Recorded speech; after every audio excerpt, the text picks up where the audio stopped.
Hello. Welcome back. It's good to see you again. Okay, so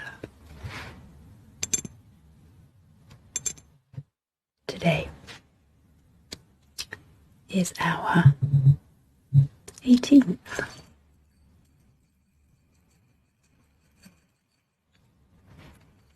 therapy session. And today we're going to be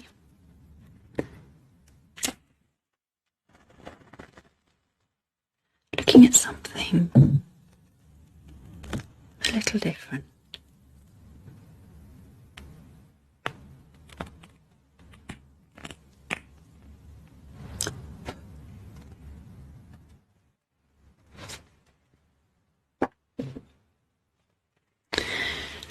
We're going to be looking at how we often find ourselves in a very familiar situation, feeling a very familiar way.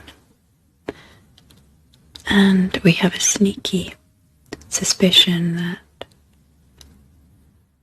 we have something to do with it, that we have made a particular choice or decision that has landed us in this very familiar place. Familiar, but not necessarily particularly comfortable once again.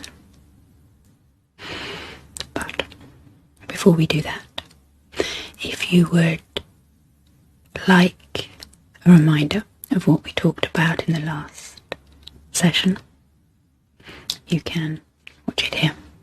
It should pop up on the screen. Okay. Now, first of all, I would like to just review how your week has been. Now, I know that you keep a diary for me where you record your emotions at the end of every day. So, happy, sad, angry, and anxious.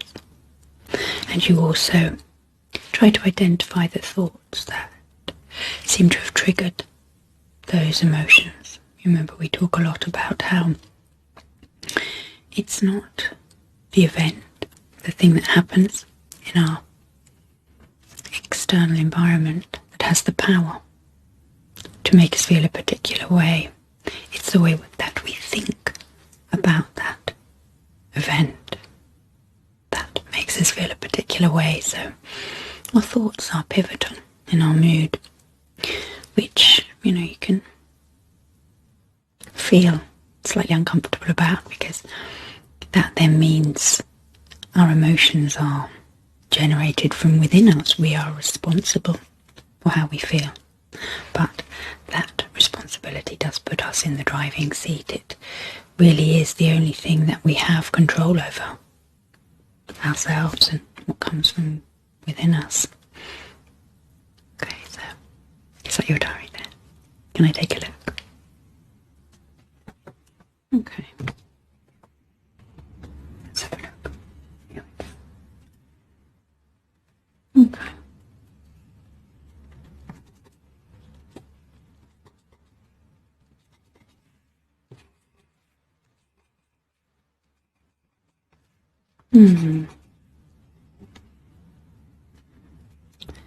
I think that today's session is going to be quite important for you. I can see here that there are a number of examples that we can use to illustrate what we're going to talk about today. So hopefully today should help you to start feeling better. Okay, so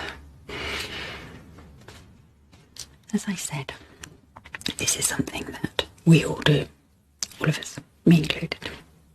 But we find ourselves in the same position, feeling a very similar thing often.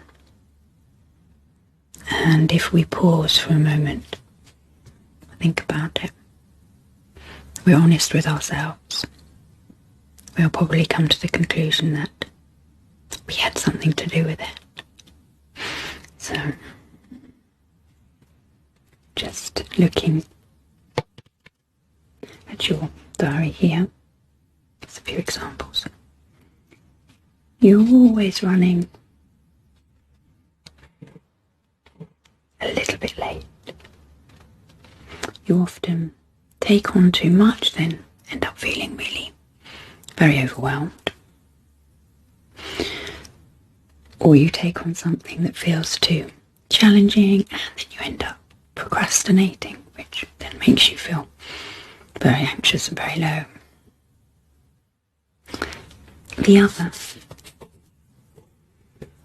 interesting thing, I think, is the relationships that you have. You're drawn to people who often misunderstand you, who mistreat you.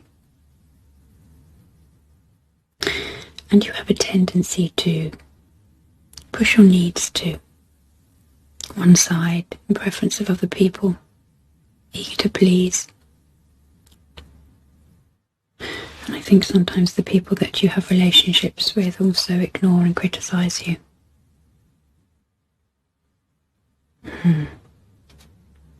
Okay. Now, we've talked about this again before. When we all do something, it's usually linked to our survival. And with this example, kind of this familiar situation that we find ourselves continually getting into, it seems as if we are programmed by nature to recreate a familiar environment.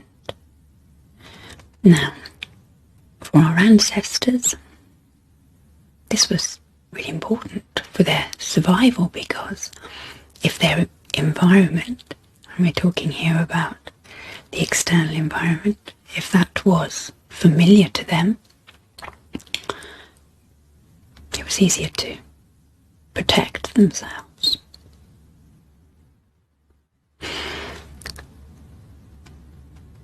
It doesn't mean that it's comfortable. It just has to be familiar, this environment.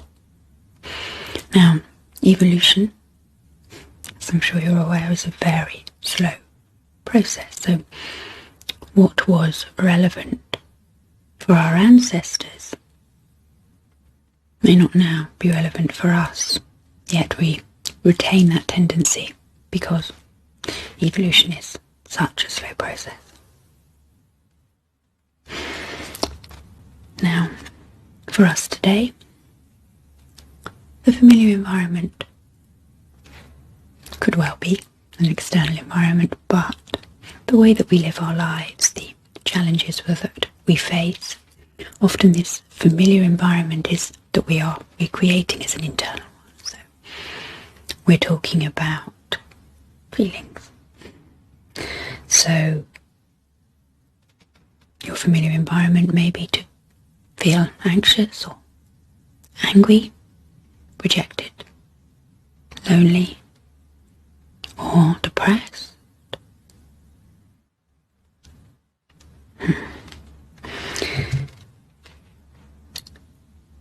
That familiar environment will be linked to your early experiences. Experiences where you were treated a particular way and then made to feel a particular way, usually by what we call a primary caregiver, which is, for most people, their parents. So,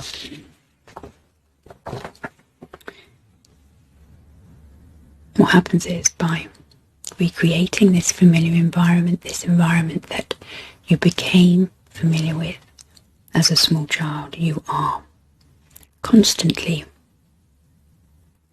by a sort of subconscious choice, reliving the pain and the discomfort of the past.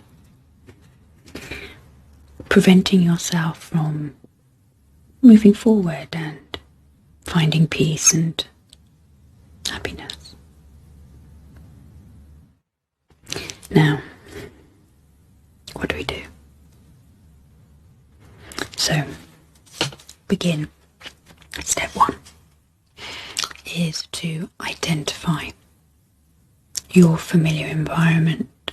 And, you may not be able to do that instantly. This is not a concept that most people are familiar with. So you may need to take some time to turn it over in your mind before you can identify what it is that you most commonly feel in a situation. So anxiety, rejection, feeling not good enough maybe, or anger. And then you need to jot that down and then monitor it. Observe yourself, almost as if you were a scientist following yourself around during the day. Notice when you create a situation which enables you to feel that familiar feeling, and jot a few details down. What happened? But more importantly, what particular choices did you make that ensured that that situation played out as it did, and ensured that you felt the way that you did?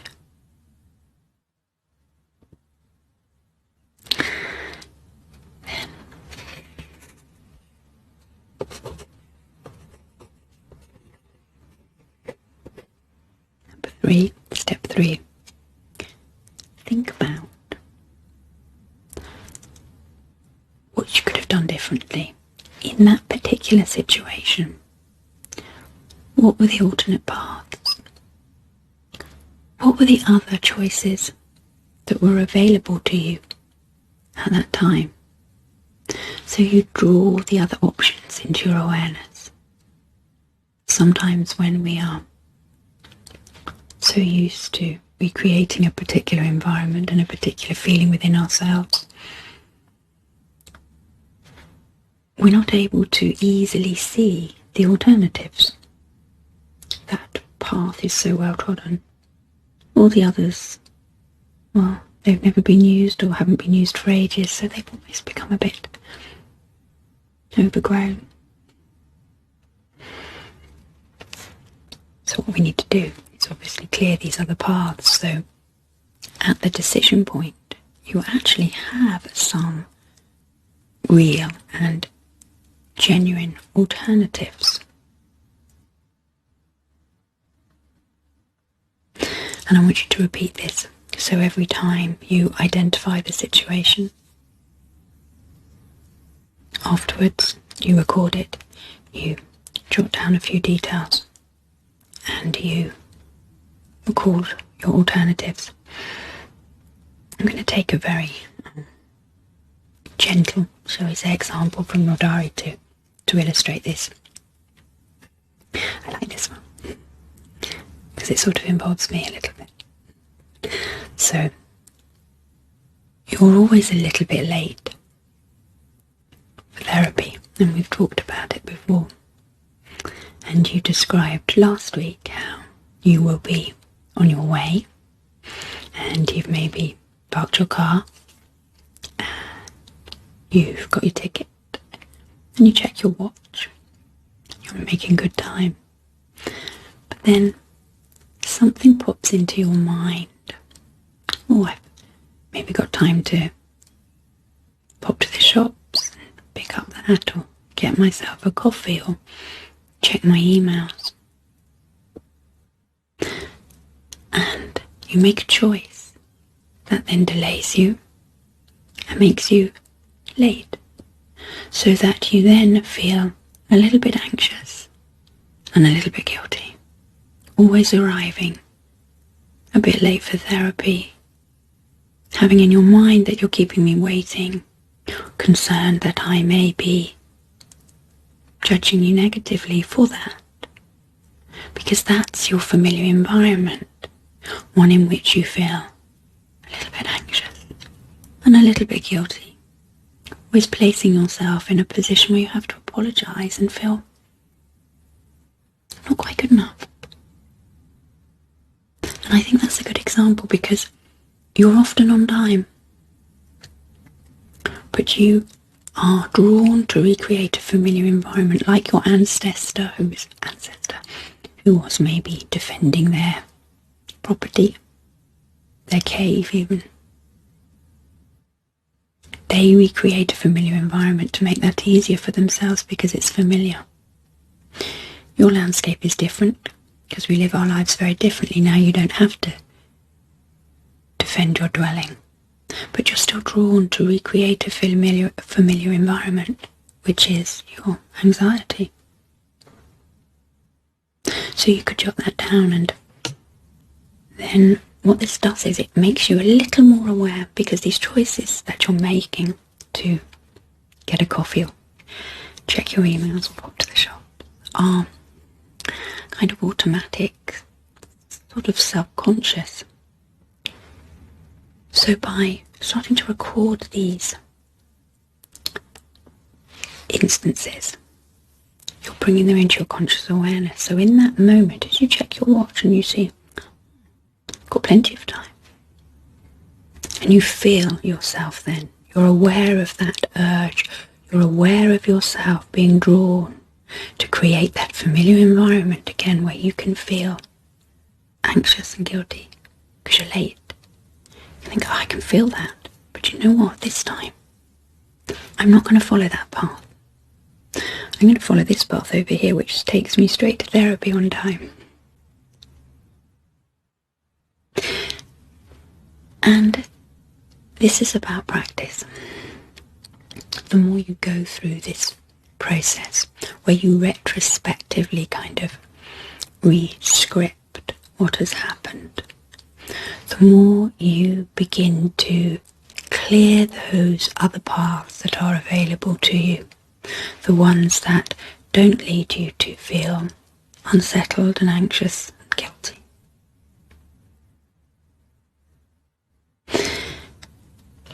You have to keep in mind, though, that we've all been behaving in these ways, following these particular paths for a long time.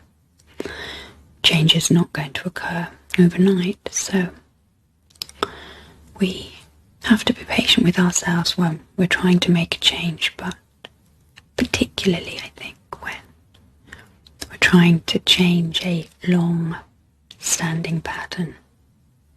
So, kind of try and begin in an almost scientific way. Identify the familiar environment. Observe and record it carefully. Rescript it.